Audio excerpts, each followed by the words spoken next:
Докторке, ние кога доаѓаме кај тебе се осеќаме како дома. Кај мене постојано во самата чекална има музика и многу пати ќе излезам и ќе видам дека има пациент во чекалната. Кажам, добро, што правиш? Примерчичко, трајте.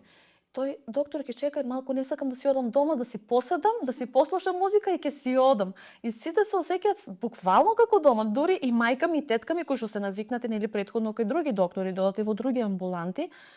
Тие на почетокот доаѓаа кај мене и очекуваат да ја има енергијата на амбуланта, меѓутоа кај мене има енергија на пријателство, енергија на дружба и сметам дека тоа е убав пристап кон пациентите, јас како нов лекар, како млад лекар, да тие можат полесно да се опуштат пред мене, да си ги кажат нивните проблеми, за да може полесно да дојдеме до крајната дијагноза. Лично јас имам пробано техниката на лечење преку музика, односно кога си во фаза на анксиозност, на депресија, на кога имаш потешкоти со спиење, само пушти си кафеави бранови, зелени бранови на YouTube и ќе видиш дека ќе ти се смири мозокот, ќе ти се смири телото и ќе заспиш, без диазапамид, без